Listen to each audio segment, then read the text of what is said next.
your sports shows, updates, and interviews. The only way is the right way, I might say. Nobody doing it better, y'all some lightweights. Malik Wright, up all day and all night, pushing all the buttons up to something till it's alright. He looking at it from all sides and angles. Got a stripes on his body like he played for the Bengals. Oh man, there's no one discussing it. They came, they stayed, they either did it or done it. Man, I love it, cause all they ever do is win. So kick back, relax, the Team WSN. Thank you guys for tuning in to another episode of the Sit Down with Malik Wright morning show presented by the Right Way Sports Network. I'm your host, Malik Wright, joined by my co-host always, Daniel, and we've got Jimmy on the ones and twos. Appreciate you guys for making us part of your daily morning routine. We appreciate it. And to Eric Johnson, appreciate how passionate you are in the morning. Has the show ever started on time? We had a little bit of technical difficulties. We like to make sure that everything is pristine and perfect before going live. And if that means we have to be late a little bit by 2 or 3 minutes, and that's what we'll do to make sure that this show is up to its absolute best. But still appreciate the comment. Again, do us a favor, give this video a like, subscribe to the channel, turn on post notifications so you guys never miss when we go live or when we upload content from the TWSN studios. Hey, let's start over in LA. Let's start over with the NBA in LA. A lot of people out there are feeling a certain way because LeBron James and his son Bronny finally made a debut together.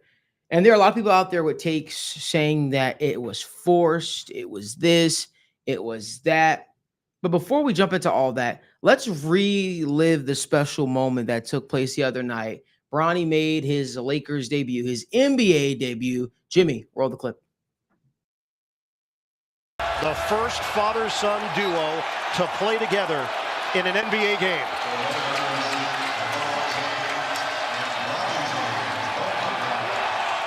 This is all in the family.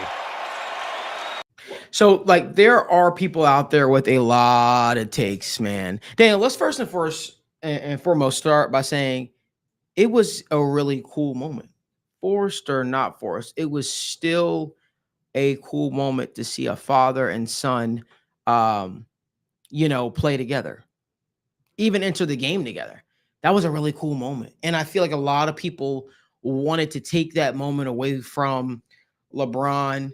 I want to get your thoughts on it before I really dive a little bit deep into it. But Daniel, what were your thoughts on that?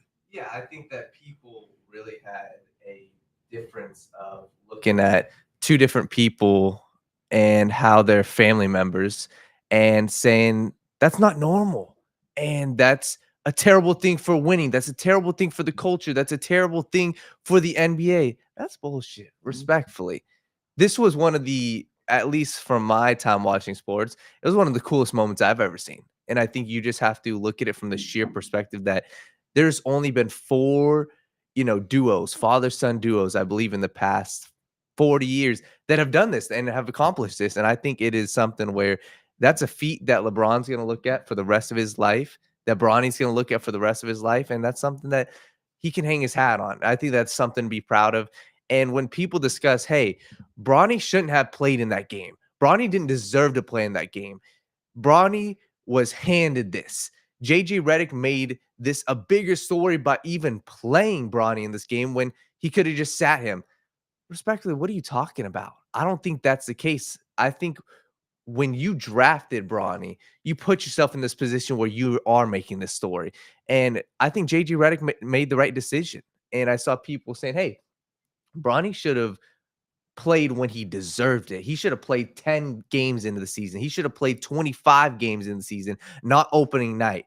Maybe he's not the best player. Maybe he's not, quote unquote, deserving of the actual talent.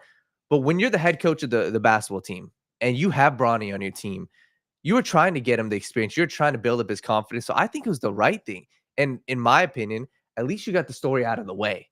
And I think that's the biggest difference between the two schools of thoughts right now, saying, hey, people don't think that Bronny should have played opening night. And I just disagree. I think it was the right move. I think it was the right move with the cards that you were dealt.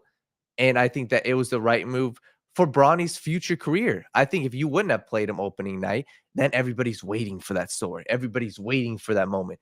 And now it's kind of over. And now you look at the whole situation between the two, and it's a storyline that's it's there for the rest of the season, but it's not on the forefront of everybody's mind. When are they going to play together? When are they going to get on the court together? It's not the case anymore. So now you look at it, now they can kind of move forward, and now they can project into the future, and they can project, hey, what's my season going to look like after this? So I kind of want to switch now to how do the Lakers look beyond, right? Beyond just Bronny and Bronny James. And I think that LeBron is focused, but I think that they look good, to be honest. I think JJ Redick did a very good job. And I think that's something else where I saw a lot of people on social media discussing, saying JJ Redick didn't do a good job as his, opening debut. And I think that's BS. The dude won his first game, and I just like the way he's carrying himself. And I've always been a huge fan of JJ Redick.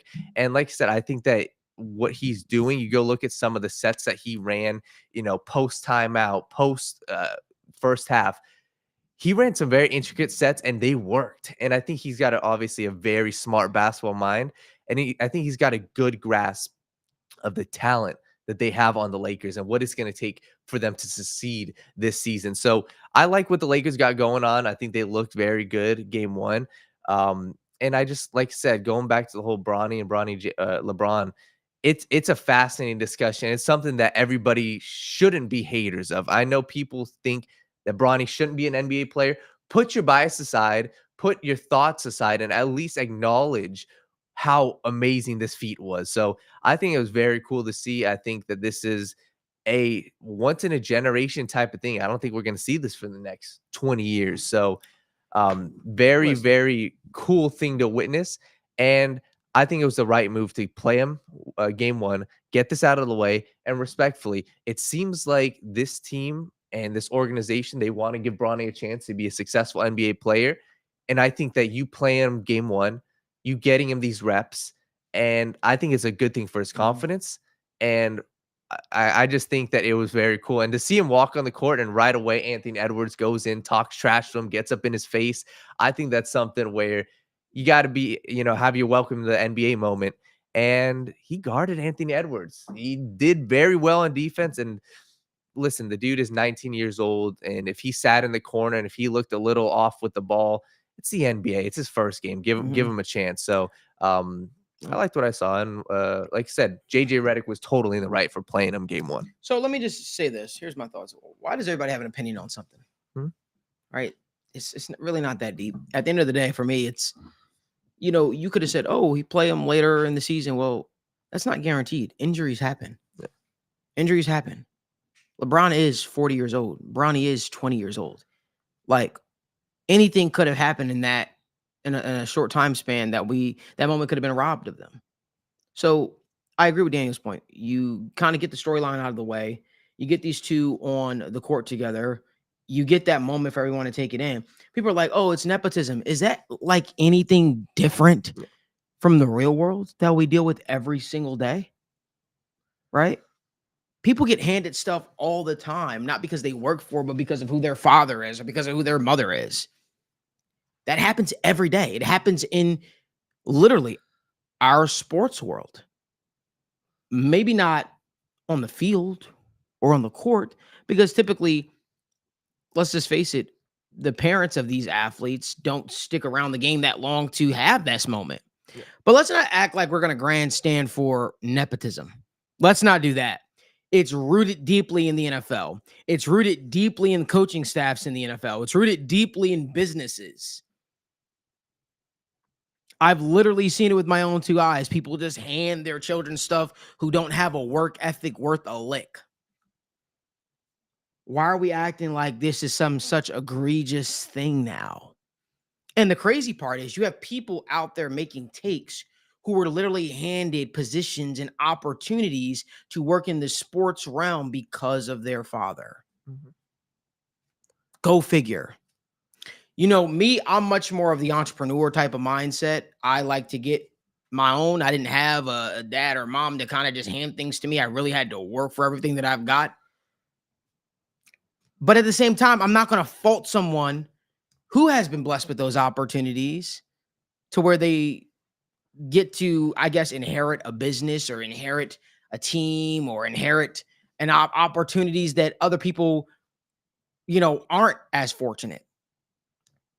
I'm not gonna hate on that, but let's not act like this doesn't happen in the real everyday world. We all know somebody or two or three or four who are literally handed something. And maybe they don't appreciate the moment nearly as much. I think that there's a double-edged sword with LeBron James and Bronny. I feel like, yeah, Bronny probably wouldn't be in this spot this early on had his father not been LeBron.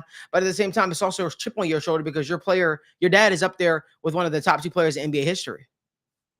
He's considered the GOAT in some people's eyes. So you start to feel a little bit of a chip on your shoulder to say, hey, you know what? I want to make my own legacy. I want to make something happen because I made it happen. But I ain't going to fault the guy. I'm not going to sit up there and act like, oh my God, nepotism is a thing that's ruining our league. When it literally happens every which way you look at it. Austin Rivers stayed on teams because of his dad. You know what I mean? There are people in coaching roles on staffs in the NFL because of who their fathers are or is. Come on, we've seen it. And we look at it and we say, this person maybe has no business coaching, being in this league, whatever the case may be, but we don't make a big fuss about that. Let's not be weird and be like, hey, because it's LeBron and we need something to hate about. Let's not get weird and be like, hey, we need to ridicule this moment and say that it's forced. If you don't like it, turn it off. It's fine. Make sure you guys do us a favor, give this video a like, subscribe to the channel, and turn on post notifications so you guys never miss when we go live or when we upload content from the TWSN studios. I want to move on over to the Kansas City Chiefs. I'm going to run over to the Kansas City Chiefs, and we'll be joined by our guy, Parker Blake, on the show here shortly. Is Parker in the back office with me? Well, let's actually get Parker in for this discussion. Actually, let's get him in for the discussion. So without further ado, TWSN analyst Parker Blake. What's going on, brother? Morning. How we doing? Man, how we doing? Oh, living the dream, brother. Living the dream. Man, I wanted to get you in here for this Kansas City Chiefs talk because it wouldn't be right if I didn't, rip the Chiefs. I'm sorry. Give my opinion on the Chiefs, and Parker Blake wasn't here front row center for attendance. See, Daniel gets it live right here in studio. But let's talk about it. The Chiefs go out there, they trade for DeAndre Hopkins. And many people, some who like to comment on a show every day, who's a good friend of the show, by the way. His name is Sean Brennan.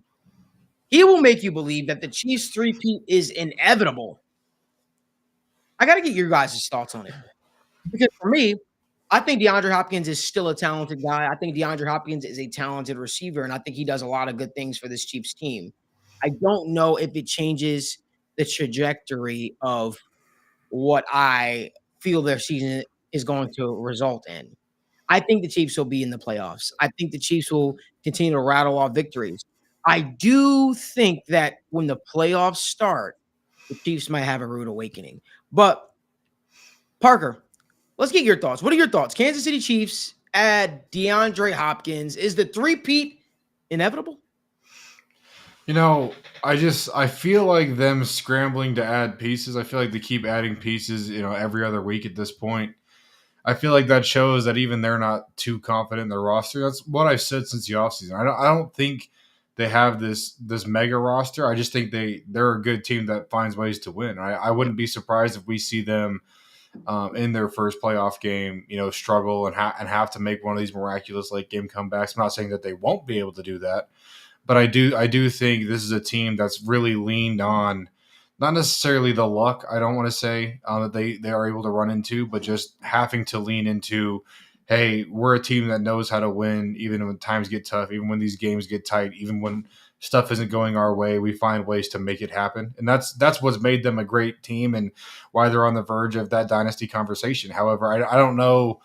It's kind of – it feels like the Jets move, right? Like, I don't know how moved I am by adding DeAndre Hopkins. I know he's a good player. He's a solid player. He was a great player. I don't know if he is anymore. I do think they needed an addition at receiver. I don't think he's a bad addition at receiver for these guys. But I don't know how much that really bolsters their roster as much as I like the player and I've liked his career so far. I still think it's going to be the same situation where they're going to be battling teams and they're going to play up and down to competition, and they're just going to be in every game they play. I don't think this is like a explosive trade that's going to really change the course of the league and it's made them now a superpower. I just think they added a piece that they needed. They got a guy out of a situation that obviously, per his comments, he didn't really want to be in. So I like the ad. I think they needed the ad, but I don't know if anything in the NFL is inevitable. I don't know if anything in the NFL is guaranteed. It's a tough league to win in. Every former player, every coach, every fan will tell you that it's hard to win in the NFL, especially when it comes time for the playoffs. So I'm interested to see how the rest of the season goes for them. There's a long season left and a lot of games left to be played, but I do think we can expect the Chiefs in the playoffs. I think the AFC West has been underwhelming as per normal. And I think it's an easier division for them to win. So they'll be there and they'll win games, but we'll see how far they can get. Yeah, and I think that when you look at the Chiefs, I think there is definitely a sense that around the league, and whether it comes to fans or whether it comes to people looking at this team and projecting into the season, there's a sense that the Chiefs are inevitable. It's going to happen. And I do think that there is something to be said about when a team is going for something historic like a three-peat, or when a team is on a historic run. Go look at the Golden State Warriors, right? When they had that year where, best record in the NBA history, and somehow, some way they found a way to lose it. So I'm with you, Parker. Nothing, in my opinion, in the NFL is inevitable. And I do think that this team is just putting together good games, and they're somehow finding a way to win. I think I'm going to be curious to see once again to the playoffs, because obviously it seems like they'll make it. What's the team that's going to test them, right? And I think that's going to be the biggest question. I think that there are teams like the Texans, there are teams like the Ravens, and there are teams like the Bills that I think can test this team. But I think it really is going to come down to be honest, I think it is the Cincinnati Bengals. Because when I look at these matchups, and like I said, maybe this is me reading too much into the past, but I'm not confident in the Bills. I think the Houston Texans have looked good in spurts. And the same thing with the Ravens. They've looked good, but it seems like the Chiefs just have their numbers. So, Parker, what do you think is the biggest threat to the Kansas City? Well, before we even do that, somebody said in the comment section, I want to make sure I get to it. It said, because one thing I want to do is I want to get out of, and maybe these teams are just always going to be grouped together, but I really want to get out of, when we talk about Bengals, I want to stop mentioning the Chiefs. When we talk about Chiefs, I want to stop mentioning Bengals. I want to give these teams their flowers. Yeah. One thing I will say is someone saying Malik is praying and wishing on the Chiefs' downfall. Me, no, never. I want to see the best versus the best. I want to see the Chiefs at their absolute strength, being able to take on some of the better echelon teams in the league and do so in a convincing fashion. That's what I want. I really like to see the best versus the best. And that might seem like I'm being very, sarcastic, I guess. I'm not, though. I really want to see the best versus the absolute best. So to Daniel's point, Parker, in terms of the three-peat, I guess we can talk about it. Who do you see as the realistic threat to the Kansas Chiefs chances? Well, I mean, even just look at the rest of the regular season schedule, right? I mean, they have to play the Buccaneers, who are a scrappy team. And I mean, the Chiefs were only able to beat the Falcons by 5 points. Mm-hmm. That Falcons-Buccaneers game was a battle. I think the Buccaneers, we've talked about it. I've talked about it a lot. I think they're just a really scrappy team. They find ways to lose games, it feels like, a lot of the time, but they're going to stay in a game. They're going to challenge you. They're going to stress you. Like Daniel brought up, and you brought up this Bills team, I think looks like a wagon right now. They're kind of a roller coaster like they always are, but I think that's always a good game between those two teams. Last time they played the Chargers, they only won by 7. That's a divisional opponent. This Browns team is going to be interesting. We'll see how Jameis looks. We'll see if any of the other quarterbacks in this room get another opportunity. I'm interested to see how this Houston game goes, the Steelers game. I mean, they have a lot of regular season games that still, I think, could be interesting matchups that they could find a way to lose. Especially, I mean, these divisional games are never easy. It doesn't matter how good or bad one of the teams is. They always come down to the wire. But I really do think, I mean, we saw how that Ravens game looked in the playoffs last year, but I think this is even a different and a better Ravens team than it was last season. And I think that'd be a fun matchup again. And I get like Daniel brought up the Bengals, don't look like a great team right now, but we all know that the Bengals can turn it on when, the weather starts getting a little colder, that snow starts falling. They seem to figure it out every single season. So it's the NFL. So I don't think any team is immune to a loss. I don't think that any team is immune to losing to what's considered a bad team.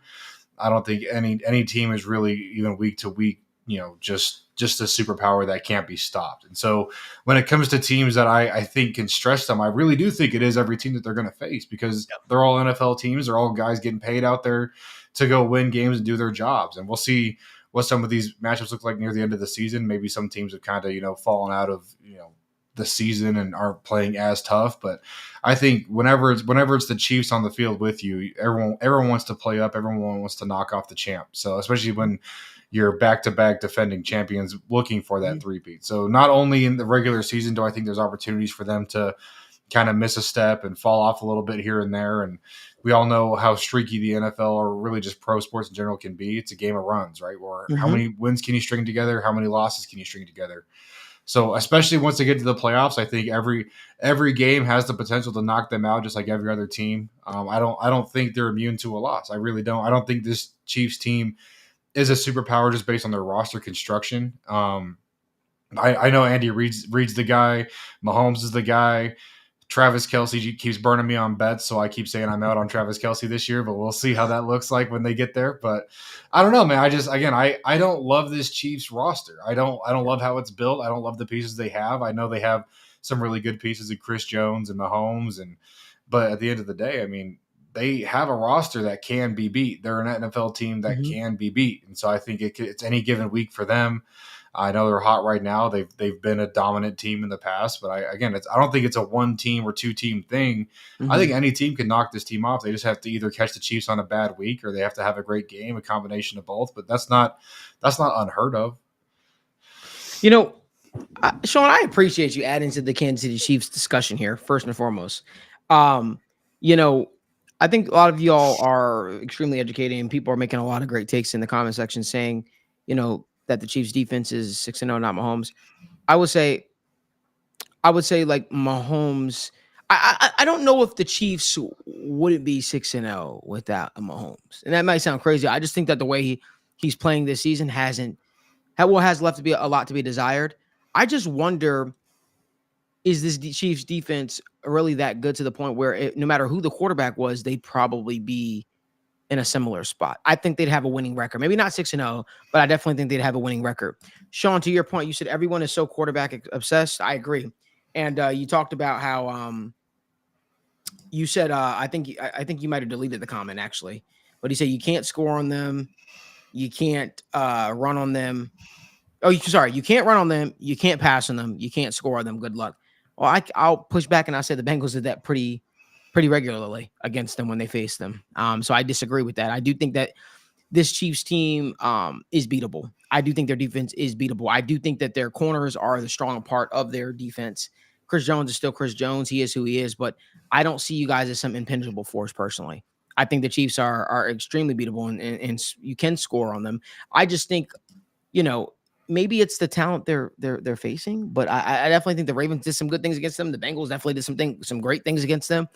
I'll push back on the notion that you can't have success offensively against this Kansas City Chiefs team. Their defense is good. It's just not as good as you're making them out to be. That's just what I think. Daniel, is there anything that you want to add to that? Yeah, I think that you're right. And I think their team there, like the record shows they're great right now. And I think that they are all around a great in the moment fourth quarter, hey, time management, timeliness. I think that they're great at that. But the same thing comes where Patrick Mahomes, and we have to go off of what we've seen in the past, right?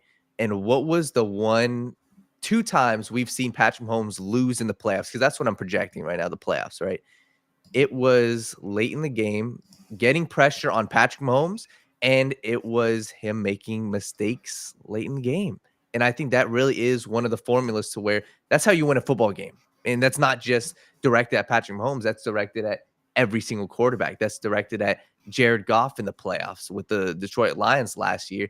It's making your team look really one-dimensional. I think that's something that teams have the chance to do. So I think, Parker, you brought up a great point, and so do you, Malik, about how these teams can play the Chiefs. It's not like the Chiefs are dominating right now. So You just hope for good health for the rest of the season for the Chiefs' sake, and you hope to see which teams match up against them in the playoffs. And for anybody who is wishing and hoping for the Chiefs' downfall, 3 teams playing against them in the playoffs is better than 2. So I think if you're looking at these opposing teams, the Texans, the Ravens, those are the teams that have the chance to get the number 1 seed, and obviously some other teams. But that's the chance that, hey, if you really want to go and say, what's the best way for the Chiefs to lose? If you play more games in the playoffs. So that would happen if they don't get the number 1 seed. Moving the ball up and down on a defense is having success, Sean. No matter which way you slice it. Yes, the Bengals scored 25 points, but they also left points out on the board against them. They literally went up and down the field on that Chiefs defense. Your defense had a couple of stops, but outside of that, the Bengals offense did what they wanted to against that Chiefs defense. Let's not let the end result cloud your memory. The Bengals offense ran roughshod on the Chiefs defense that day. The Bengals amassed over 100 yards from the tight end position on the Chiefs defense that day. Let's talk about it. The difference maker was not the Chiefs offense. It was Burrow getting sacked and getting strip sacked. In basically we basically gave you guys a go-ahead touchdown essentially at that point. Let's not let the end result cloud your memory of how that game actually turned out. And again, you guys can talk about it, and you talk about how the Chiefs allow 17 points per game. I'll take that all day. Yes, you might do that against other teams. You didn't do that against the Bengals that day. Well, you didn't. And routinely, your defense has struggled against this Bengals team. Again, I have a funny feeling that those teams are going to meet each other again. And Terrell Buchanan, you're 100% right, brother. The end result is all that matters. But what I will say is, I appreciate y'all because y'all are 2 of the realest Chiefs fans, not realist, but realist Chiefs fans I know. Y'all can take it on the chin a little bit. I just also don't want y'all to be set up for failure. National media, everybody else will tell you, this Chiefs team is 6-0. It's inevitable. It's blah, blah, blah, blah. It's the whole 9 yards. I'm here to tell y'all, man, the Steelers team a couple years back were running roughshod through the league, and they were just finding a way to scrap out games. What I think could be the difference maker as to why you guys don't repeat or don't, go. I think you guys are going far in the playoffs regardless. But why I don't think you guys will be in the Super Bowl, or why I think you guys don't repeat, what might hurt you is the fact that your offense is so reliant and so predicated on the defense to carry the day. One position group can't rely this much on another position group. That 49ers game, realistically, should have been a loss.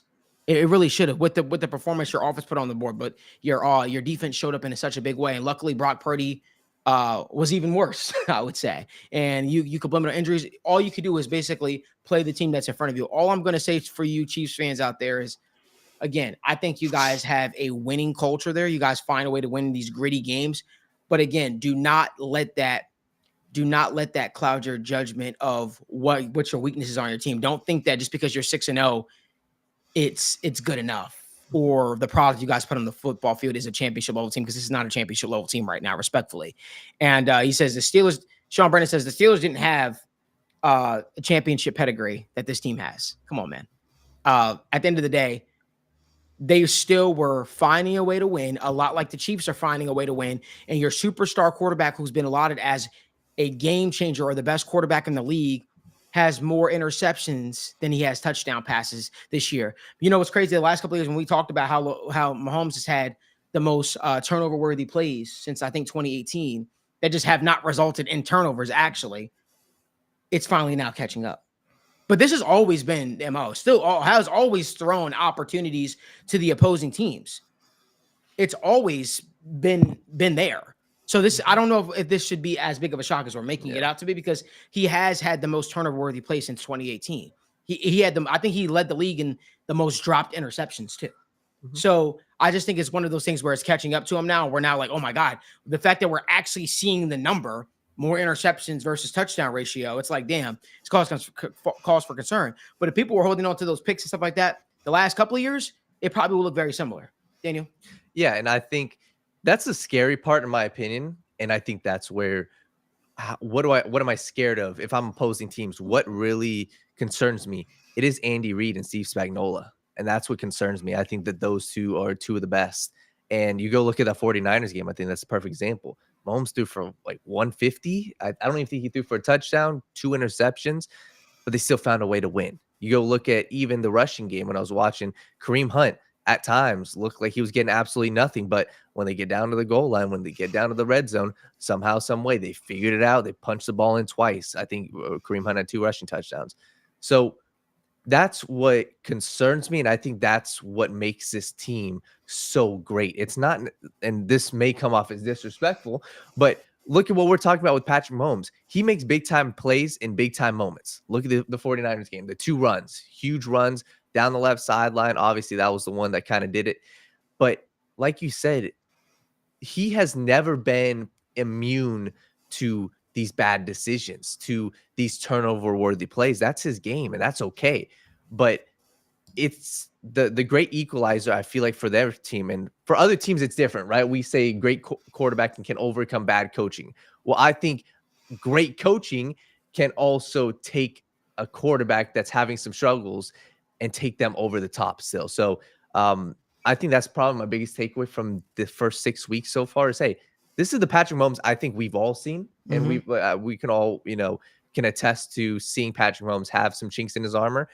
But Andy Reid has really shocked me, and Steve Spagnuolo. So, Parker, what's your overall thoughts on how the rest of this Chiefs team has played? Yeah, no, I have to address. I mean, Sean keeps bringing up that it's a defensive led team. I don't disagree. I mean, you're top 3 in run defense, per yards. However, I mean, you're barely a top half of the league passing defense, and you have Mahomes. Again, the turnovers are gonna catch up to you at some point, I would assume. I mean, again, some teams, the key to the Super Bowl isn't about your roster construction. It isn't about the talent you have on the field. It's about luck and health. I've always said that, and I always will say that at any level of football. Championships come down to luck and health. And so I am concerned just with, I mean, they're going to let teams throw the ball on them. We've seen some of these top of the league rushing teams absolutely take it to them. I mean, you have one of Brock Purdy's worst games of his career with 3 interceptions. You're only able to win by barely 2 scores. I mean, that's the thing that's concerning to me. And again, it's the thing that the Chiefs are always able to lean on, is they're just able to win games that maybe they shouldn't. I mean, the Bengals spot them 7 points. The Ravens lose because of an inch or 2 in the back of the end zone.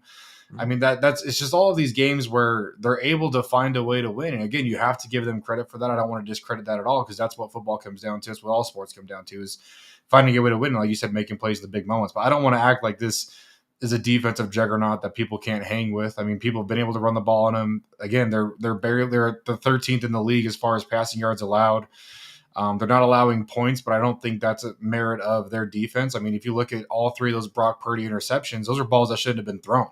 That's a quarterback that people talk about not being an elite quarterback, missing a number of his, star talent on that team. You're missing Ayuk, you're missing Debo. I mean, there's a lot of things that go into some of these games that they're winning. And again, that's just, surviving the league. And that's where you have to credit the Chiefs. It's not like they're injury free and they're finding ways to make it work. And like I brought up earlier, they're adding the pieces that they need to keep moving through the season. But again, that's why I just can't talk about them as just this juggernaut that people should be afraid of, because they show week in and week out that teams can beat them. It's just one of those things where I think it happens at, multiple levels of football, where sometimes teams just play certain teams, and I think they get too in their head about it, and they make mistakes that they shouldn't be making. They try and make these plays because they think they're playing this big juggernaut. And if you're just able to stick to your game and play your game, I think the Chiefs are a very beatable team, just like every other team in the NFL. And that's where I think the Bengals had their success early on, when Joe Burrow was still on his rookie contract, early in his rookie contract, where they were just playing their game. They went out there and said, hey, this is another NFL game. We got to do what we do, and we can just go win this football game. And that's why they were able to find that success. You can't put teams in the spotlight. You can't put them on a podium. You just have to play the team that you're faced with that day. And I think if teams are able to do that on them, the Chiefs will find losses on the schedule. They can find losses in the playoffs. But what happens is teams just, I think, do kind of implode. They get worried of like the Mahomes effect, the Spagnuolo effect, the Chris Jones effect. Like they do have great players and they have great coaching, but I don't think this is an amazing team. And Sean's bringing up injuries again. Every team in the NFL is injured right now, especially that 49ers team that you're only able to beat by 10, especially that Chargers team you're only able to beat by 7. I mean, no team's immune to injury. No team is immune to trying to survive in the league. That's just what football is, and the Chiefs find ways to win. And again, I'll say it over and over again, and I always will. But at the end of the day, this isn't a team that I'm just going to throw $1 million on to win the Super Bowl, no matter what the odds are, because I don't believe that. 100%. I got a quick question real quick. I'm just curious because I thought this was really interesting. Wes Huday said, like, why would teams in general trade with the Chiefs? So I want to get your thoughts, like, genuinely. Is that something, if you were in the front office, you would try to avoid making them better? And do you think that even goes through a team like the Titans' mind when you're trading DeAndre Hopkins? Like, I'm just curious. I think it's a give and take. I don't think it's like, oh, we're worried about the Chiefs three-peating or something like that. I just think it's like, hey, can we help we know we're not a championship level team right now, right? Yeah. But can we go out there and can we add draft assets that could help us get to that level one day? I don't think as a team you think about trying to stop a team. Now, I know that it was this weird pack. I don't know if you guys knew that amongst teams back when the Patriots were at the height of their stuff, where a lot of teams wouldn't trade with the Patriots. The Bengals were one of the few teams that actually did trade with them.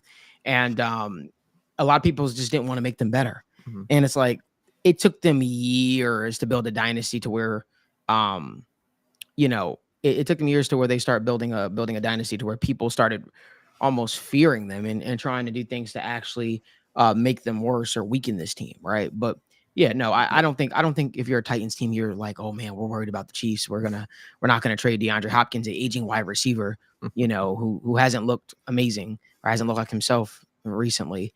I don't think you worry about that too much, but Sean, you got what you asked for, brother. This is a show that's a friend of the fans. You thought I missed that comment you made the other day where you said, I've never known Malik to run from smoke, or I'm sorry, the Chiefs smoke or the Chiefs topic. This ain't me running, brother. I promise you I was going to give you your day in court. So here was your day. I just didn't know if you would like what we had to say about the Chiefs. Again, I view you guys as skating by, and that's with all due respect. I hold the Chiefs to a high standard.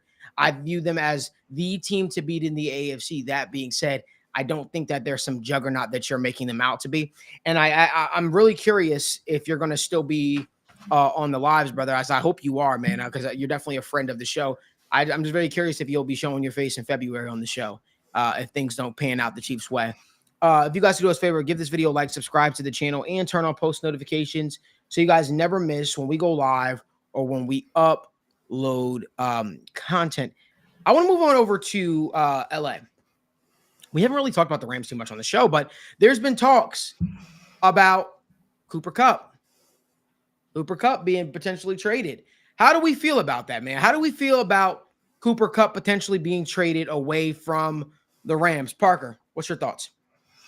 I mean, you want to talk about teams I don't want to trade with. I think the Rams do a great job in the offseason as far as maximizing their draft capital and investing in these players. I think they always bring in quality pieces. And I think, if they're willing to move on from a Cooper Kupp, which, I mean, you can't really tell, right? I mean, Cooper Kupp addresses it and says he's aware of the rumors, but that doesn't really say he's interested or the team's interested or they're not. But I mean, I think he's a commodity that a lot of teams would appreciate bringing into their organization. I think he can still provide a lot for a team.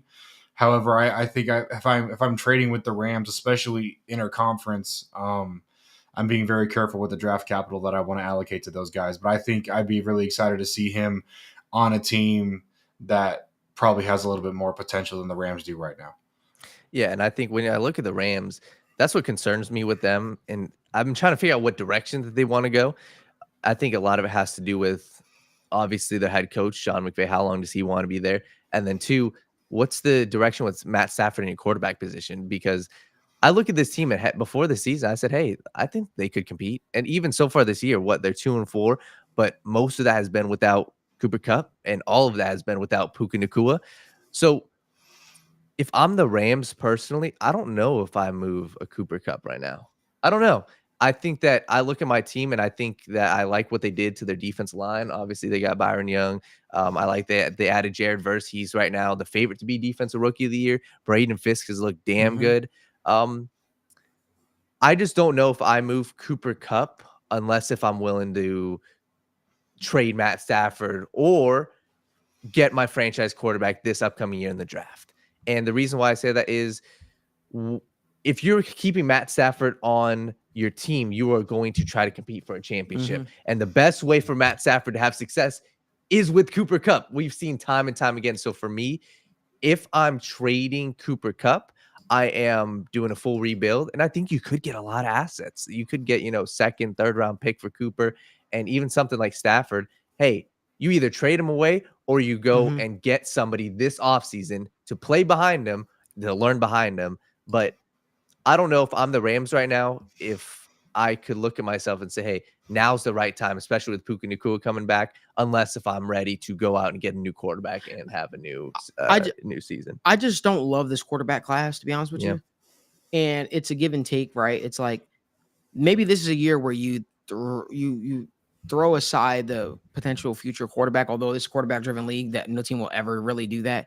Maybe you kind of throw that to the side and you say, hey, what pieces can we add to this team that will help us build long-term? And maybe we get a stopgap at quarterback position if Stafford decides to retire or something like that. Maybe we grab a guy that maybe we take a chance on a guy like Trey Lance, who's just sitting out there, and we say, hey, you know what, you'll be our quarterback if Stafford decides to move on.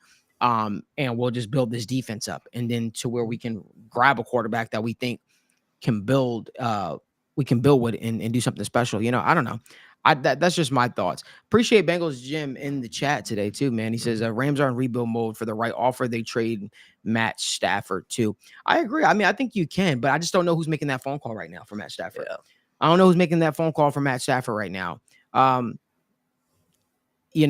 certainly think that he still has talent. I still think that he can offer a team something, but that guy feels like he's more on his way out than he's sticking around. So when you allocate those resources to a quarterback, this late into the season to come in and learn your system and do so many different things, are you going to be able to reach your full potential with this offense? It's like a star. It's like the NBA in a play, a team going out there trading for a superstar player midway through the season. Is he going to be at his absolute best while still trying to find his way to gel with the team? It's so hard for quarterbacks. Quarterback's the most important position in sports. You have to be the leader. You have to know the ins and out of the offense. And it's one of those positions where no matter how talented you are, if you get traded midseason, it does nothing to really help that team. I feel like that year. Parker, would you say I'm accurate in making that assessment? Yeah, I mean, this is a year as far as the draft's concerned. I think if teams are able to, for the first time in literally the history of the draft, accurately evaluate and assess and value the quarterbacks in this draft class, if they're able to bring in one of these guys that I think there's a bunch of guys with a second round grade, in my opinion. You always got to adjust those. A second round grade quarterback's a first round draft pick. But if you're able to have one of these guys fall to you, I think keeping Matt Stafford in the building and then bringing in one of these quarterbacks to develop under Matt Stafford with his years of league experience, with the things that he's seen, I think he's a very knowledgeable guy. I think he's just losing his touch a little bit. Mm-hmm. I think you could really have a nice guy that can step in a year or two when Matt Stafford's ready to go and be a very dominant force on your team for the future, especially with the talent you're able to bring in at the receiving positions, the running back position, the tight end position. I think they're building a great offensive line. I think you can bring in one of these guys that might slip in the draft a little bit, put him behind Matt Stafford and really develop him, be patient with that kid and let him fill into that role. And you really kind of like what we saw last time we thought the Rams were going to be in tear down mode and they just kind of reloaded and carried on. I think you could do that right again after Matt Stafford. But I do wonder again how much teams are going to overvalue some of these quarterbacks. I've said the same thing with the offensive tackle class. I think this was a year where there's a lot of talent at non, quote unquote premium positions to go around in the league, that if you had a first round that was full of some of this other talent, that would be really in the Rams' benefit. And as far as just the Rams organization goes, I think they do, like I said earlier, I think they do a great job of reloading and they're able to limit transition between kind of these versions of teams that they have through the years. I think they do a good job of rolling that over. And again, I think on the inverse of that, if you're able to move a guy like Stafford, you're able to move a guy like Cooper Kupp, I think another team could become really competitive. And I think the Trey Lance point is interesting. I mean, you're going to have to trade for Trey Lance. I believe he's still under contract, but I think he'd be an interesting little wrinkle into this offense. Again, getting someone more athletic back there. I would hate to see the Rams come away with like a Carson Beck or a Quinn Ewers, but if you can get one of these guys that can almost be more like a Bo Nix for you, where he's not going to be this elite talent as far as his passing ability, but he's going to be this hybrid style guy that can make the easy throws if you keep it easy for him, which I think Sean McVay does a great job of doing. He can really run this offense efficiently as well as give you something on the ground. And so I think if you can, Trey Lance might be another great guy to bring in if you can work that trade out for something cheap and put behind Stafford. And again, the biggest thing with Trey Lance has always been a reps thing, right? He just needs the reps. He didn't have a lot of college reps, doesn't have a lot of NFL reps. He's behind the curve developmentally. And so that's why I'd love to see one of these guys in the draft kind of fall to the Rams and bring that in to kind of be the successor to Matt Stafford. But yeah. One last one I want to kind of touch on was something everybody was talking about was the potential trade of Stafford to the Vikings. And funny enough, they played today. What's your guys' thoughts on that? Because like when I think about it, like it makes sense in the sense that if the Minnesota Vikings think that, hey, we can't win right now a Super Bowl with Sam Darnold, because right now, I think that this Vikings team, it may sound crazy, but teams go on runs all the time. I think that this Vikings team could get hot enough and has the makings to have a potential Super Bowl run this year. So is there a world, and I guess, Parker, I'll start with you, that trade makes even any sense, a straight-up swap? Sam Darnold, Matt Stafford gets reconnected with Kevin O'Connell. Does that make any sense to you? I don't know what world people live in that they think Matt Stafford's a better quarterback than Sam Darnold right now. I think Sam Darnold's playing better than Matt Stafford is, and I think he has a higher ceiling than Matt Stafford does right now. I think Matt might have the better floor, but there's always the mid-season to late season collapse by Sam Darnold that people have been citing and kind of waiting for. But I don't think if you're the Vikings, you move on from Sam Darnold for a guy like Matt Stafford, because again, like we brought up earlier, you're moving on from Sam Darnold, who could still have a lot of time left in his career, honestly, if you do choose to extend him. I know we talked about that a few weeks ago.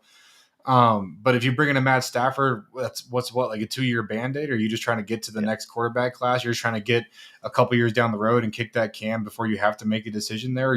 I guess you have JJ McCarthy. I totally forgot about JJ McCarthy. He's still there. So I don't understand, I guess, bringing in a guy like Matt Stafford. I think you have shown that you can win with Sam Darnold. And I understand he doesn't have the resume of winning that, you'd like your quarterback to have going into the playoffs, but outside of a year or maybe 2 years, does Matt Stafford have that resume? I mean, he had that one Super Bowl that they somehow fell their way into, and at home, like I don't understand. Like I just don't love that trade idea, and I could definitely see it happening. It's a very NFL move to go get a guy like Matt Stafford when you have a guy like Sam Darnold and just kill Sam Darnold's confidence and make sure he never goes anywhere else in the league, but always plays really good games against the Vikings in his future career.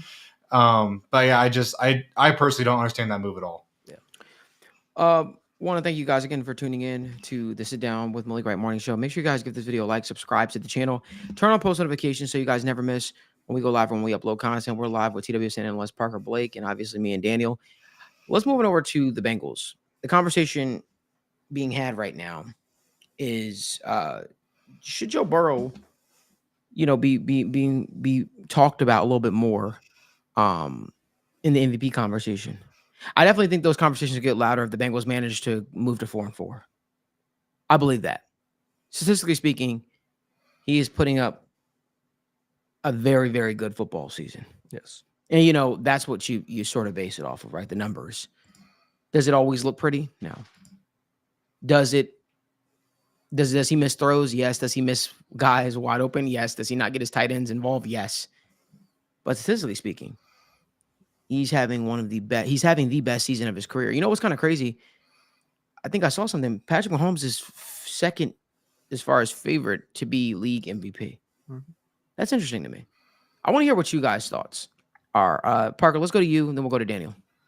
Yeah, I always put my preseason Joe Burrow MVP bet in, and then when we talked about it a few weeks ago, when the Bengals seemed to be spiraling and he got up to plus 2,200, I doubled down and I got back in it. So I feel I gotta put my bias out there just before I start saying anything. But if you look around the league, I mean, Joe Burrow's fourth in completion percentage. He's sixth in yards. I mean, what quarterbacks are doing the quarterback things better than Joe Burrow right now? I mean, you look at the MVP candidates. I know people are talking about the guys like Lamar Jackson, somehow Patrick Mahomes right now. Not that he's not a great quarterback, but you can't tell me this season's been an MVP season. I think Jared Goff's the one guy that I like in that conversation, but even statistically, he hasn't looked great. He's got a great completion percentage, but he's also not doing too much. I mean, he's kind of this team just looks good overall, this Lions team.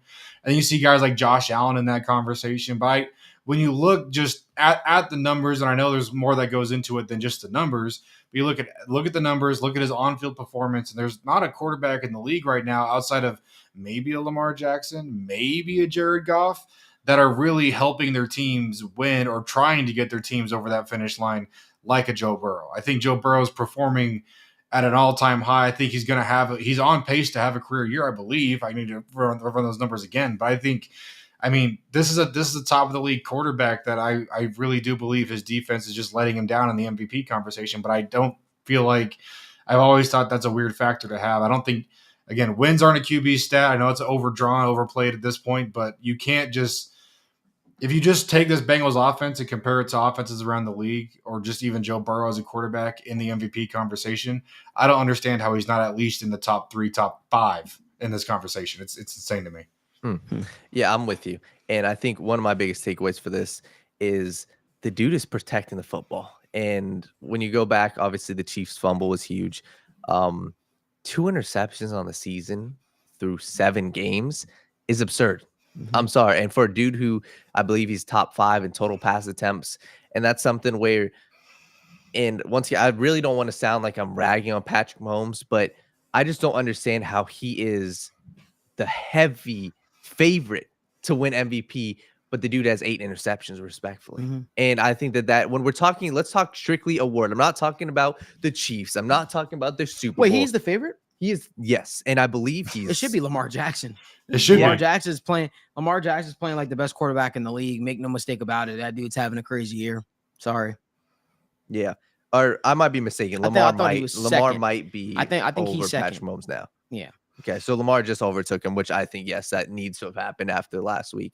So, and I think that's right. And I think that Joe Burrow needs to be in those discussions, but I think that now is the time for anybody who's looking to bet on Joe Burrow. Now would be the time, because this is before their big win, in my opinion. I think that this Philadelphia Eagles game really is the point where, let's talk about his MVP candidacy. This is the point where it could turn around, because I think that he's got the numbers to back it up. He's got, the track record through, 7 games. You look at, his total touchdowns. I believe he's 2 behind the league leader in Baker Mayfield, or 3 behind him.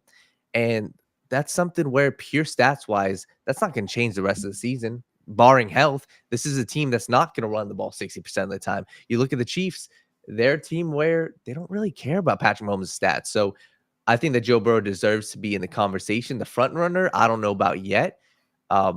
But I think very shortly, especially if the wins start catching up, that's what will definitely take this over the top. And I don't think that the MVP needs to be 13, on a team that wins 13 or 14 games, but that tends to help. So I think that a lot of the times MVP comes from a team that wins 12 plus games. So I think that the Bengals really are going to have to put on a crazy stretch for him to win that MVP. Salvati, what the hell are you going on about in the comment section, bro? What do you say? What are you talking about? I'm not going to repeat some of the stuff he said, but listen, I'll just say this. Like, what are you talking about, bro?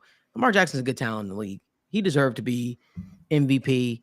He's 2-time MVP. That's not a fluke award. I would say this is probably the best passing season we've seen Lamar Jackson have. Black Lives Matter has nothing to do with the fact that Lamar Jackson won MVP. Absurd. What the hell are you talking about, bro?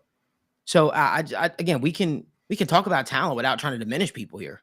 Like, what are we talking about? Like, and this is a dude that's played for the Ravens. Y'all know I cover the Bengals. I don't give a damn about that. But like, let's not drag race and politics into fucking sports. We're talking about sports here. We're talking about an MVP trophy, dog. Come on. Anyway, like I said, Lamar Jackson playing lights out, playing out of his mind. I think Joe Burrow has a chance to overtake that if the Bengals keep trying to find a way to rattle off these victories, because I do think that it is one of those awards where the league isn't going to try to, make Lamar Jackson a back-to-back MVP, if you will, because, those MVP votes do get a little tiresome, if you will. So that's just my thoughts. I think if the Bengals are able to find a way to rattle off some victories here, you'll see Joe Burrow start to emerge as the MVP frontrunner. That's just my thoughts. If you guys could do me a favor, give this video a like, subscribe to the channel, turn on post notifications so you guys don't miss when we go live or when we upload load content. Park, my man, I appreciate you, man, for joining in on the show. And we'll be back live with you on Tuesday as we discuss all things through for the NFL. But appreciate you, my man. I hope that you enjoy your football weekend, bro. Always a pleasure, man. Got a bye week coaching this week, so I'm going to enjoy a nice, relaxing weekend before the playoffs start. Man, I'm excited for it, man. I appreciate you having me on. I'll see you Tuesday, brother. absolutely. I'll see you Tuesday, brother. Enjoy. Take it easy. Again, if you guys could do us a huge favor, give this video a like, subscribe to the channel, and turn on post notifications. Let's move on over to fantasy football. Get you all slated for tonight. Wouldn't be a fantasy football Thursday here at TWSN if we did not have TWSN fantasy football analyst Michael O'Hara rejoining the show. Mike, what's going on, man? How we doing this morning, Malik? Nice to see you, man. Nice to see you too, brother. We missed you last week, man, but you're back. You're here. You're ready to go. I gotta ask again, like I do each and every single week. How are you doing on your fantasy football stuff? This season so far. Well, we're at the point in the year where people are scrapping for the corpse of Sterling Shepard on the waiver wire. So if that tells you anything, I mean, yeah, it's down bad season for a lot of the people like me who are drafting pretty wide receiver heavy. So making do with what we can. Yeah, man. I listen. Like I said, I think because of you and because of Steve, I think I'm going to try to make a return to fantasy football next year. I took 2 years off, but all this fantasy football talk feels like I'm out of the loop. We always ask Mike on the show how you guys are doing on the show in terms of your fantasy football teams. We never asked Daniel how he's doing. Yeah, we never asked Daniel's kind of quiet. Yeah. If you guys don't know, we have a TWSN Fantasy Football League where the winner, I believe, gets $2,000. Oh, $2,000. So I almost said the wrong number. $2,000. And I think every person who participates gets like $100 or something like that. So we're in a very lucrative TWSN Fantasy Football League.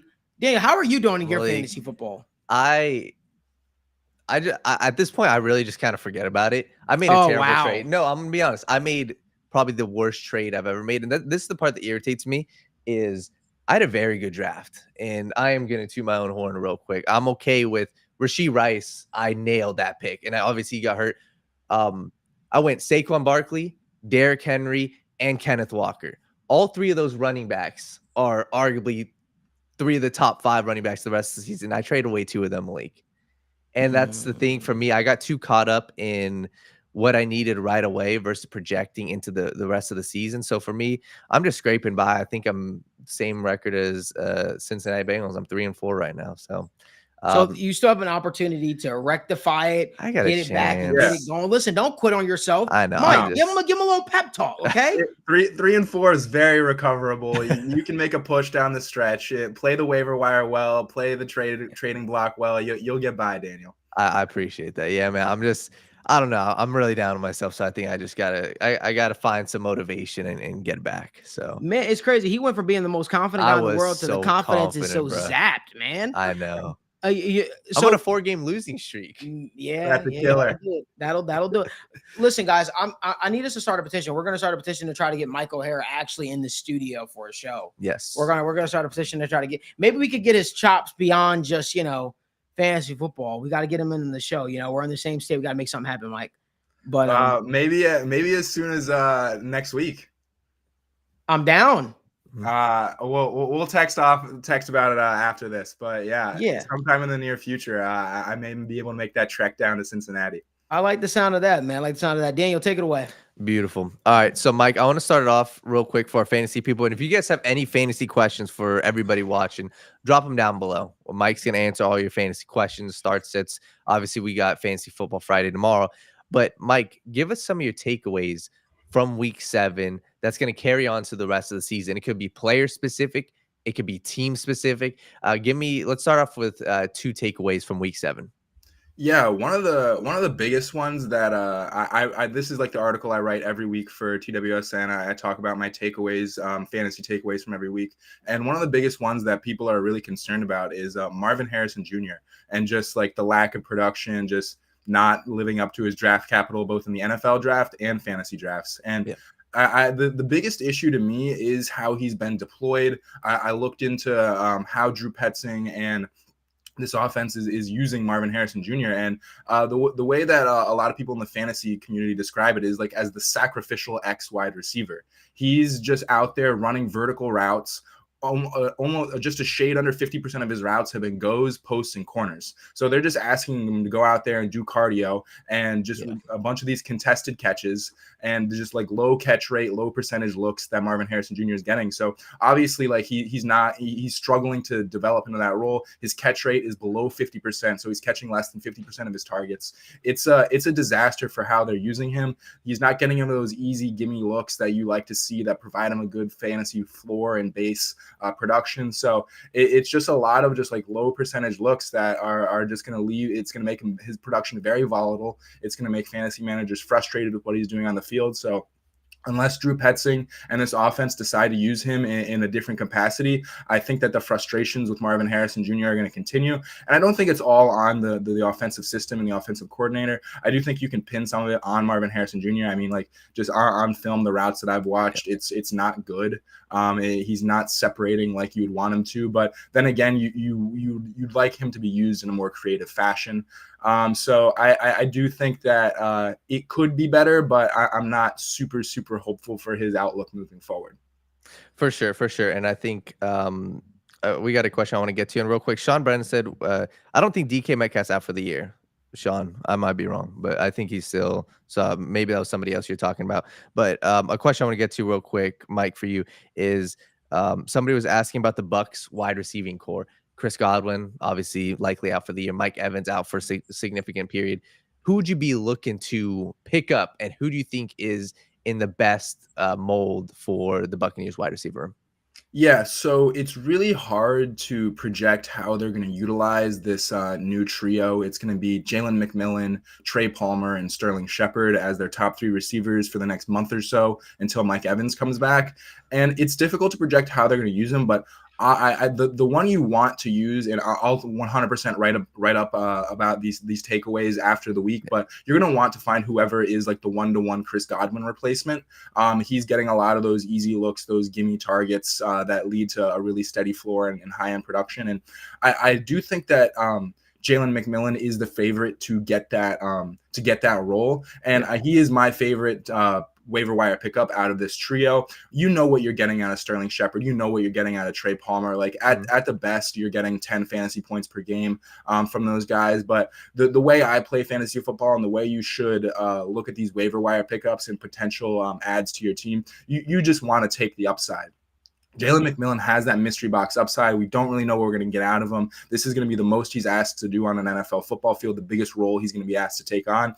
And I mean, is he going to be able to run with that role and produce at a really high level? I don't have the answer to that question, but I really do think that he is the guy to target, just given that mystery box upside and just kind of chasing the ceiling outcomes. For sure. So, Mike, let's get to one more takeaway, and then I want to ask you about, the Thursday night football game. So give me one takeaway. It could even be on the negative side of things of somebody that you saw the past week, or just moving forward. Give me one last takeaway that you learned from last week.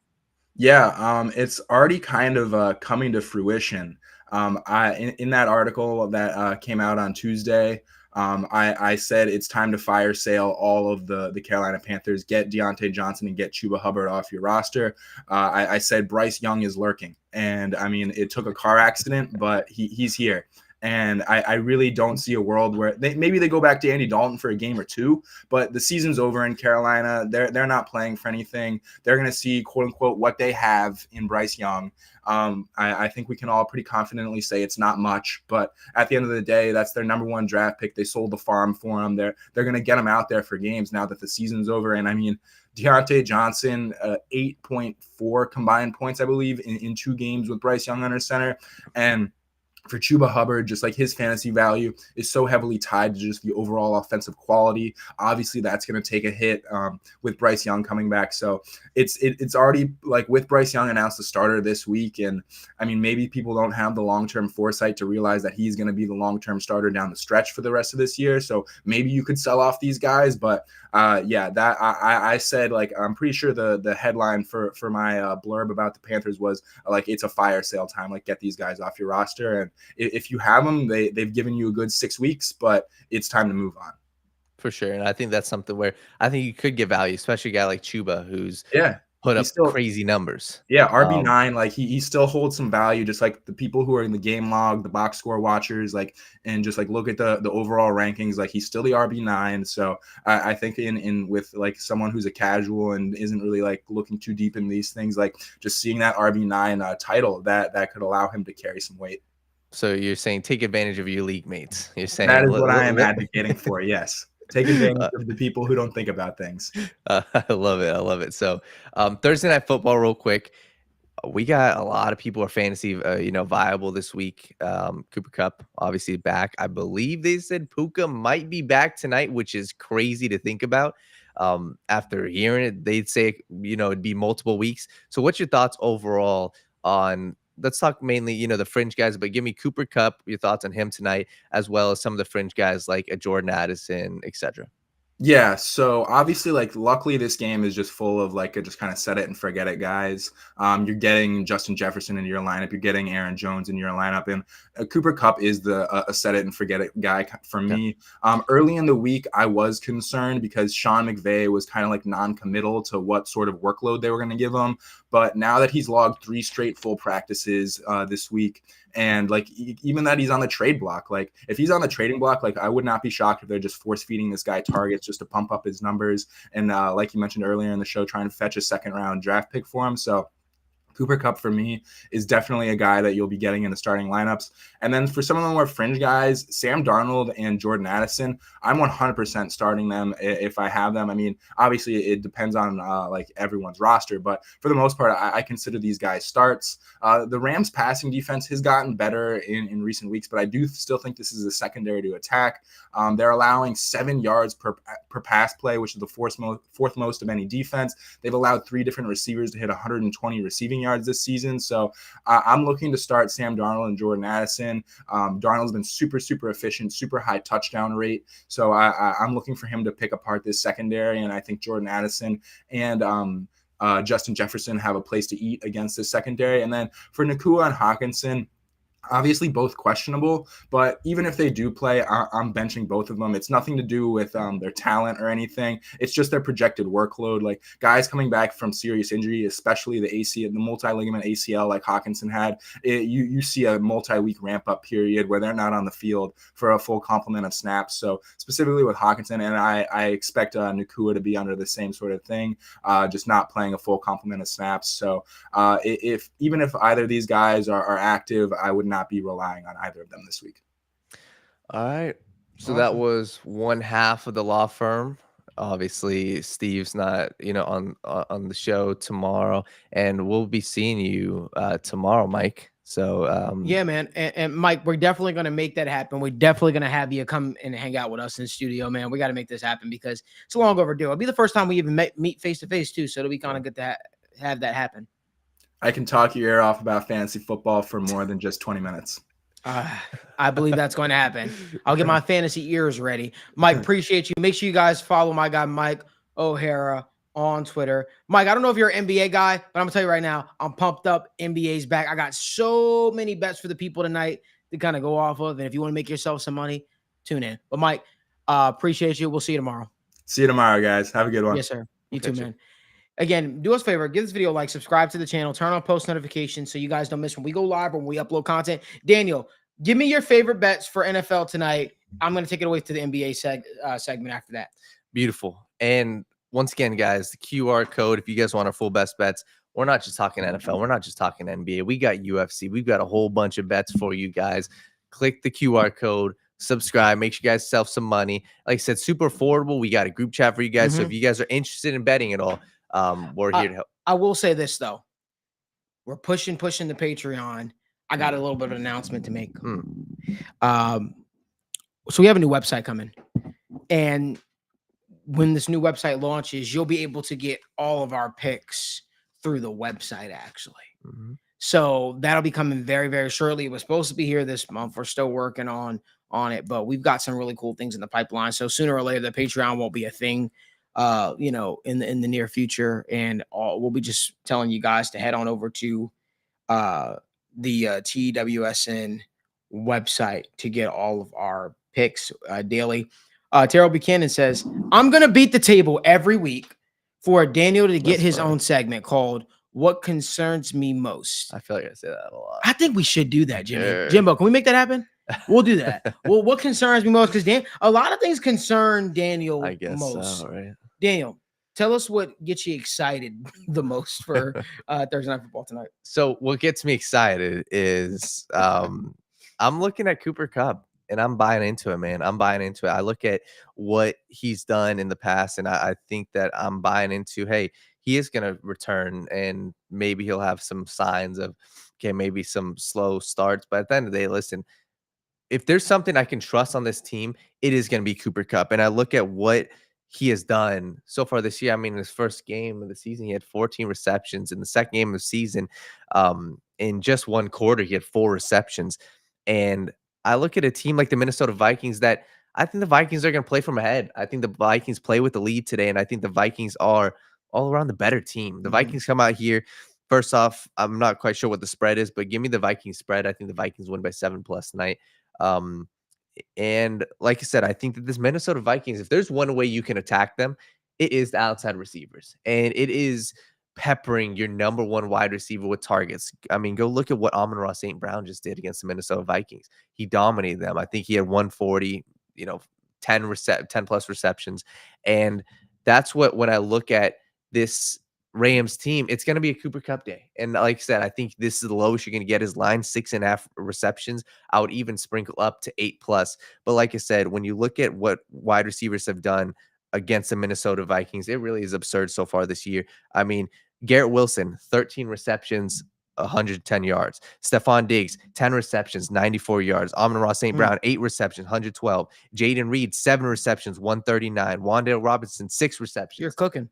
They get receptions, and it's because of the scheme that the Minnesota Vikings run. They run a blitz-heavy scheme. They're blitzing you on 45% of the snaps, and they play this drop-back zone in the blitz, so where the underneath routes for your number 1 wide receiver are always open.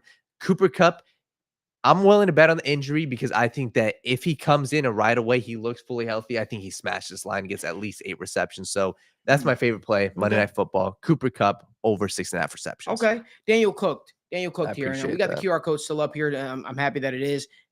Make sure you guys scan that if you want all of our plays. Let's move on over to NBA. Daniel, NBA is back in full swing. We have so much stuff to talk about weekly now. The Celtics take on the Wizards tonight. And I don't usually do this, but I'm going to do it. I like 2 plays from that game. Jason Tatum, 8 rebounds. Jason Tatum over 3.5 threes. That dude shut me up. That dude came out in a big way opening night and absolutely shredded the Knicks defense, proving that the Boston Celtics are here to stay. Love to see that. Love that for him. There's another play that I like that it seems like Vegas is rating pretty lowly. Chris Paul over 7.5 assists tonight. Love it. I love that. Love it. I love that, man. Chris Paul over 7.5 assists. Him and Wemby in full effect because they're going up against the Dallas Mavericks, and I expect them to have some success. I think Wemby's rebounds I like over 10.5. Wemby's coming into his own. He's going to crush it this year. He's ready for his season debut to show out in a big way with his new teammate. I expect Chris Paul to find Wemby early and often. You know what a sneaky prop too I might look at? I might look at Wemby's assists too.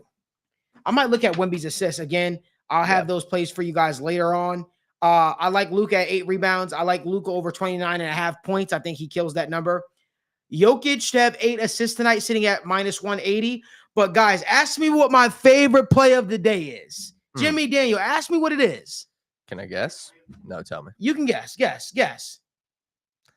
Come on. Don't do the heavy breathing like you're Michael Myers. Come on. What? It is favorite play of the day is Michael Porter Jr. rebounds. Nope. Aaron favorite Gordon rebounds. Huh? Aaron Gordon rebounds. Nope. I'm the rebound whisperer, but it's not that. My favorite play of the day, Russell Westbrook, Facts. 10 points against his former team. Facts. He is coming off the bench. He is going to lead the second unit for this Nuggets team against his old team that he literally built a fortress with, and the Oklahoma City Thunder. Take it to the bank. Play of the day, Russell Westbrook, 10 points, lock it in, and it's plus money. Daniel, what about you? I'm with you. I think that's a hammer. I'm gonna be honest. I think that there's days where you go simple, and there's days where you don't overcomplicate it. For me, I'm gonna be honest. I think I roll with the Russell Westbrook bet, and I've got one more, and it's very simple in my eyes. I think it's a Shai Gilgeous-Alexander masterclass tonight. I think that Shai has a huge performance tonight, and I don't think that there's really a way to think elsewise. I look at this Denver Nuggets team. You got Jamal Murray, and who else is defending Shai? They don't have KCP, who was the best defender.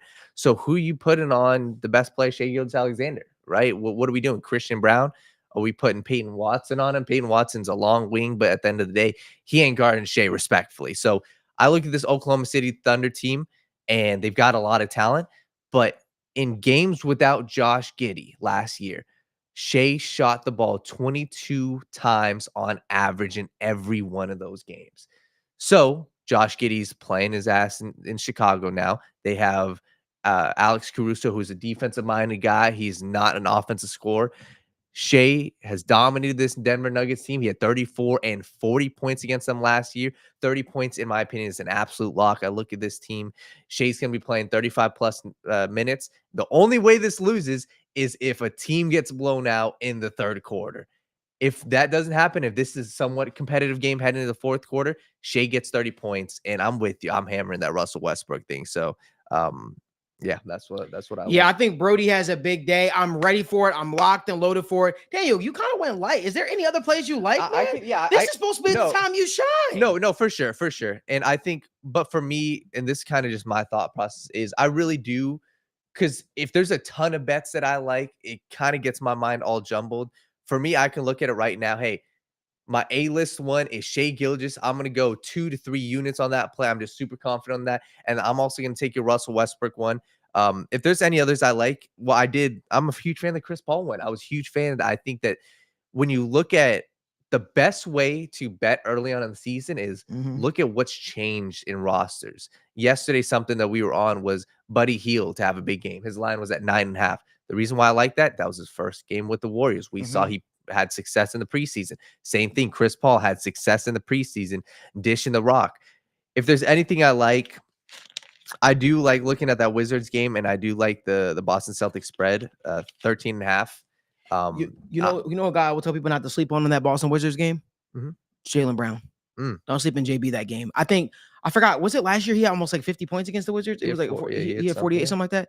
Don't sleep on him. He always does well against them. I actually favor his points a little bit more than that's why I took Jason Tatum's threes over his points, because I think JB could have a big game, but I still think Jason Tatum's gonna get his threes going. If there's anything else I like, 2 props, but it's one specific player.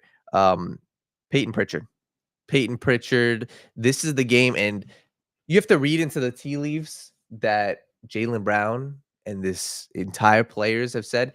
Malik, when does a player come out and literally say, "Oh, we get our guys more shots in games against the bum teams"? That's literally what Jaylen Brown said. He said, in games against the Wizards and other teams, we're going to let Peyton and Sam shoot the ball 15, 20 times. And this is the game. Peyton Pritchard last night or 2 nights ago had a bad game. Only had 3 points. That was against the Knicks defense, who's absurd. That was opening day. Even at the end of the game, he was still getting a ton of shots. I look at his line at 9.5. I think he gets 10 points, but I'd be waiting to see his assist line. I think if it's at 3.5, I'd be taking that. But I think there's a world where the Celtics blow out the Washington Wizards. I love the Celtics win by 15 plus. And if they do that, Peyton Pritchard is going to have 10 plus points, and I like him at 4 plus assists as well. I like the way that you cook, man. I'm looking at it. I think that there's just some props that I love. I just can't believe Russell Westbrook to get 10 points is at plus money, man. I'm about to lock that in right now. Yeah. Hey, do us a favor. Give this video a like, subscribe to the channel, and turn on post notifications so you guys never miss when we go live. Last topic of the day, let's talk about Ilia Topuria. Ilia Topuria is taking on Max Holloway this Saturday, defending his UFC featherweight championship for the first time. We talk a lot about how we think this fight could play out. We talk a lot about the intricacies of the fight, but what's next for Ilia if he does beat him, right? What's next? Because this is a guy in Ilia who the UFC is talking about going to his hometown, going to Spain, to bring an event there because he's that big of a global superstar. Yes. He's turning into everything the UFC sort of wants him to. But what's next afterwards? He talked about he wants to be a 3-division champion in the UFC. Not sure if that'll happen necessarily, but what do you think is next for him, Dan? I think this dude has the world at his fingertips. Mhm. And it really depends on how his performance is. If it goes how we think it's going to go, if he goes out there and finishes Max Holloway, I think that there is a world where he still has to fight one more fight at, his current weight class. But I do think that there's a world where he's going to go up, Malik. And I think that that's, if I were to make a prediction, I think that he goes, beats Max Holloway, finishes him. And then I think he will fight the winner of a Diego Lopez, I believe. I don't know who he's fighting next, but I think he'll have one more fight at featherweight and then move up to face Islam because that's what Islam's got to fight, I believe, in the next 3 to 4 months to where that's against Arman. That would be my thought process. Hey, I do think that Ilia Topuria is the guy to go up and move and challenge for that weight class. And obviously you have been a huge proponent of that. And I think that there really isn't a world where he just stays at his weight class. Yeah. With people like Topuria, they go on these huge rocket ship rides to where, and that's the same thing with the UFC. When a fighter is hot, when they are getting all the momentum, they damn sure get all the momentum. And if he goes out there and beats Max Holloway, he's going to be the second biggest superstar in the UFC immediately. Yep. And if the you have second, who's the first? Opaheta? Yeah, Okay, I think Alex is makes one. sense, makes sense. But if he goes out there and does that, then you go and say, hey, from the UFC's perspective, you want to milk it as long as possible. So I would go put him up against a featherweight, a guy like Diego Lopez. That's a exciting fight. Go out there, make that fight. Maybe you put that one on for Spain. And then at that point, the Islam fight versus Topuria, I think it's going to happen. The makings are already there. And I think Islam was looking for that up a weight class. He was waiting to see, okay, he talked about Leon Edwards, but this is a challenge for him where there's no doubt in my mind Islam is super confident that he'd dominate Ilia. Yeah. But he wouldn't. Yeah. And why, if you're Islam, why would you not take that fight? So I think that's what's next. I think if he goes out there, has a dominant performance, you face Diego Lopez or someone that's what I was in Spain, and then you go out there. And after that, I think at that point, timing, it'll line up to where hopefully you can go face Islam. Here, I think it's very simple what the UFC should do. The UFC should do Diego Lopez versus Alexander Volkanovski. Respectfully, they should have did it on this card right here. And then the winner of that should be taking on the winner of Max Holloway, Ilia Topuria. Yeah. I believe it's going to be Ilia Topuria. I believe the next person to challenge for the championship. I don't know how a Volk fight goes with Diego just yet. I think I lean Volk. I think I lean Volk in that fight. I feel like I haven't loved the early returns. I would like to see Diego I would have liked to see Diego get Brian Ortega out of there. Didn't get a chance to really see that, but I think that Diego Lopez versus Volkanovski fight makes a lot of sense, and I think the winner of that should take on the winner of Topuria versus Max Holloway, which I'm predicting will be Topuria. But I agree with you. I think the word is at his fingertips. As much as I like Ilia, I gotta stay with what I believe. I don't believe champions should defend their championship once and then just move up to weight class. I think he should get at least three title defenses in maybe before talking about challenging for the lightweight championship. The problem with that is a guy like Islam is probably not going to be around that long. So even if you get a title defense here and you get another one in, I'm fine with that. 2 title defenses, then fight for a belt for a super fight versus Islam Makhachev. I think that makes a lot of sense for a lot of reasons. But let us know down in the comment section what you guys think. Ilia, what's next for him?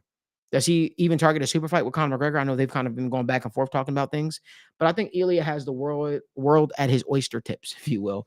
And I'm excited to see what takes place. We appreciate that you guys make our morning show a part of your daily routine. Remember, there's only one way you should be waking up, talking sports, having the conversation, engaging in the conversation, and that is the right way. We'll see you back here tomorrow morning, 10 a.m. as we get you all caught up and all ready for week 8 of the NFL, as well as UFC 308 and NBA being back. We'll see you guys tomorrow.